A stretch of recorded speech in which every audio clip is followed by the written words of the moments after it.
The topic of free will has been a source of debate for philosophers for a very long time, but in recent times it has also become a source of debate for neuroscientists.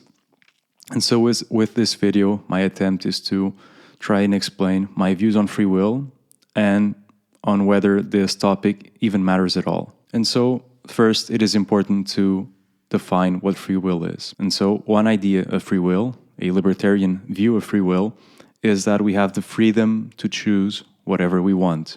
So for instance, if I decide to pick up a certain object, then it was of my authorship. I had the freedom to do this action. And so that libertarian view of free will is very hard to defend. This becomes particularly observable in the cases of someone who is struggling with mental illness, for example, right? You're not the one who's choosing to be anxious or sad or unable to get out of bed. And so there clearly is an issue with this form of free will because it just is too hard to defend.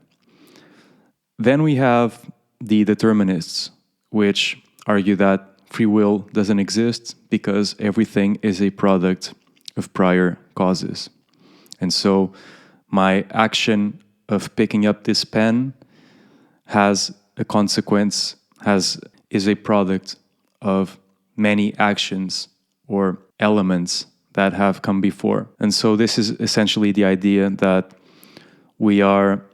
our behavior is highly constrained by the laws of nature. And since we do not control the laws of nature, we are not necessarily the ones who are choosing to do a certain behavior. From a neuroscience standpoint, for example, any action that I undertake is a product of a neurobiological phenomena. My action right now is influenced by my hormone levels some hours ago. It is influenced by a lot of factors of my biology that I have little to no control over. Yet those same factors highly influence and dictate my actions. And so from this viewpoint, it is also clear that the idea of having the freedom to do a certain action, that my ability to take a certain decision isn't clearly a product of only my own volition. Extreme cases where we can see how biology dictates our decisions and actions can be seen by the cases of individuals who, for instance, had a brain tumor and had dramatic shifts in behavior that led them into doing actions that were completely out of their control and that were very far away from their normal way of being. And so some people would argue, yeah, but in that case, there's clearly a brain tumor, there is some hormonal change, there's some biochemical change, which is leading the person into doing a certain action. But isn't that always the case? Yes, in that situation, we have clearly a functional disruption to a system. But generally speaking, we are currently always under the forces of our biology, under the forces of the laws of nature. And so, in that sense, our behavior is dictated by many, many factors that we have no control over. Some people would respond to this by saying, yeah, maybe we are 98% constrained by the laws of nature or by some other factors that we do not control.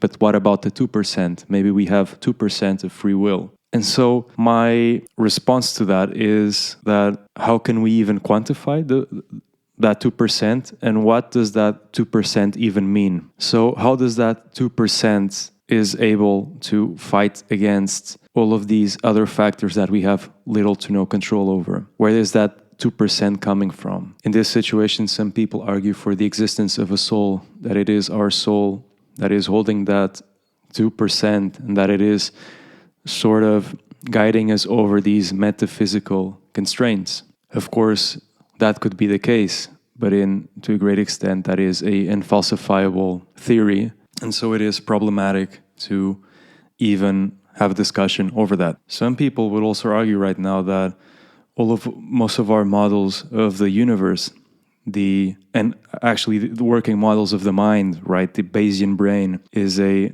stochastic model, so it is subject to probabilities. And so in that situation, one could argue that determinism, which in a way implicates the absence of probabilities, because given a certain prior cause, then the behavior that comes after that follows a straight line, in which the idea of having a different possibility isn't actually true. But I believe that there are certain elements here that we can dissect. One of them can be the case that probabilities aren't fundamental to the truth. So probabilities might just be a consequence of our ignorance and our limited capabilities to understand reality. And so they are simply a human abstraction. Of course, this is something that can be extremely disputed, but that could be the case, that probabilities are just a matter of the human mind. Another thing is that even if determinism is false, even if my current action isn't predicated on causes before this one that have guided me on this straight and clearable path, is that if we accept some degree of randomness, of probability, that randomness that allows us to entertain the idea of a different possibility is also out of our control. So randomness doesn't really confer us with free will, with the freedom to do as we want. Then we also have individuals who consider themselves to be compatibilists, who argue that this absence of freedom doesn't necessarily abstain us from having moral responsibility over our actions, and that really determinism and the idea of free will are actually compatible. And so some individuals who belong to this camp are, for example, Daniel Dennett. And so the idea here, an analogy that can be used is, for example, you're driving a boat, you're navigating in a boat. And so you do not have any control over the sea, over the waves, over the currents. You also do not understand all of the components that belong to the boat, how the engine is constructed, all of the elements in it. But nonetheless, you can still drive the boat. You can drive the boat even if you have a very incomplete understanding of how a boat works. And so some philosophers argue this in response to the idea of us not having an answer for our behavior. So for example, if you ask me why I like chocolate, I can respond by saying that I like the bitterness in dark chocolate. If you ask me why I like that bitterness, maybe I can respond because I was used to eating chocolate since I was a kid, and so we tend to stick with things that we have been exposed to in childhood. But very soon, I'm going to reach a point where I'm going to not have any single answer for what you are asking me. And so that absence of answer is a lot of times used by those in the determinism camp, or those that are against the idea of free will, by saying that how can you be the author of an action that you cannot justify? Those like Daniel Dennett would answer that question by using the example of the boat, that you do not need to have a complete comprehensive understanding of a certain phenomena to have some sort of control over it. In neuroscience, there's also this argument that is used by some in the determinism camp, in which there are experiments where you are using an fMRI to see certain patterns of brain activity, and certain experiments have been able to predict the behavior, such as choosing one object over another, before the person even has awareness of their own choice. And so what this means is that some people argue that we are able to predict human behavior, the intention of a certain action, before that same person even is aware of undertaking that choice. And so some argue that that is also a way of defending determinism, that you're actually having the causal nexus of your decision prior to your own awareness of having that. Once again, some people, when they look at these experiments, when they see that it isn't an 100% success rate in the prediction of the action, they once again focus on the marginal probabilities, that since it isn't 100%, then that there might be the case that there is some little nesting of freedom there. But like any other question, we need to ask ourselves, does this even matter at all? Does it matter that I have free will? What are the implications of not having free will, for example? Another thing that we should ask, which I believe is a useful exercise for any idea that we hold, is asking, what would the world look like if I truly had free will? So not just how it feels by having free will, because most of us feel that we have free will, but how would the world actually look like? In the case of libertarian free will, and that clearly, I don't even know how that would be possible, because if everything was truly a matter of my own choosing, and if I would actually be the one to decide what I choose, then clearly we would have some sort of issues with our own reality very soon, because we have a lot of contradicting agents having different choices. And it is also the case that I don't even know what that would mean in terms of the laws of nature. If we were simply able to, resist them, I don't think there would even be laws of nature if we truly had that sort of libertarian free will. In the case of having just a glimmer of free will, just a short percentage of free will over our actions, I'm also not sure how we would even conceptualize that, how we would even argue for that, how we could explain that phenomena that, I don't know, some people could argue that there's a brain region that somehow is able to be isolated from the electrical activity of other surrounding brain regions and therefore is able to maintain its own ground. But that's also, it seems like a very nonsensical argument as well.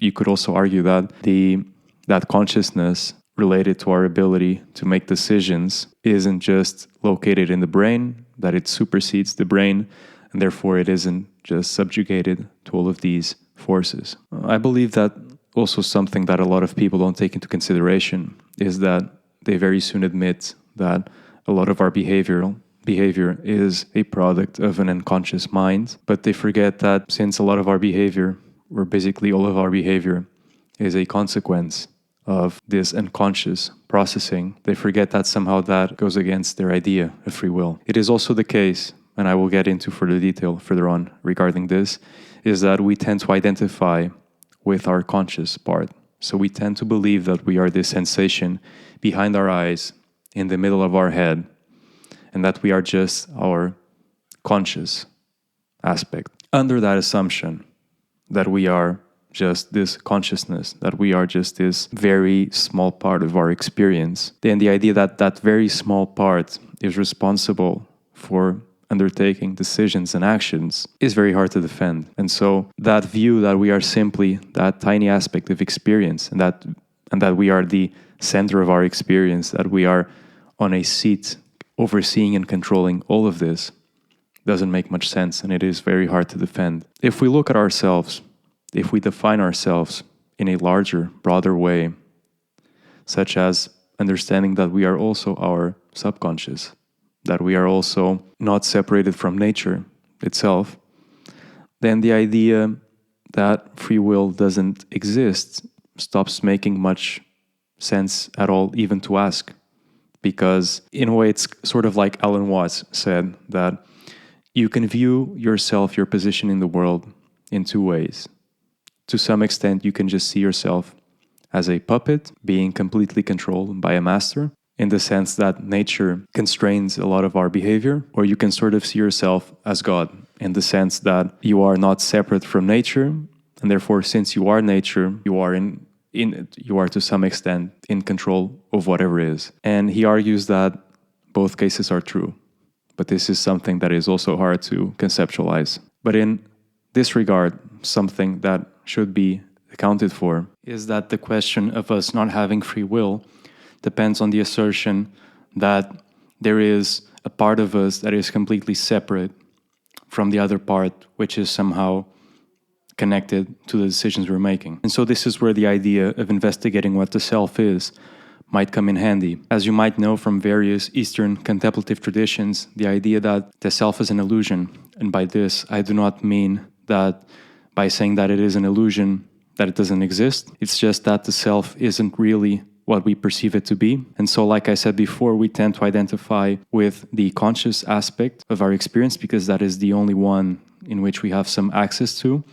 But we forget that we are far more than that. And so this is also common in people who believe that they are just appear and that the body is simply a vessel to move the brain. And so if we consider ourselves not to be just a part of experience, but experience itself, then the question of free will sort of loses a little bit of its importance, because there is essentially no one to be the puppet of a certain master. And so if we look at what we are as something unified with nature, then it's as if the illusion of free will is itself an illusion. But now focusing more on the moral implications of admitting that we have no free will, or at least very little free will. Some people argue that because we do not control necessarily our decisions, that our intentions are a product of all of these unrecognized objects, that because we are not in control of that we cannot be held accountable or morally responsible for our actions. And so I believe that there is a very large problem with this assertion. And so I believe that there is a big problem with this claim. And part of the problem is the idea that simply because something could be true, so let's take in consideration that free will does not exist at all, that just because of that, we should act in a certain way.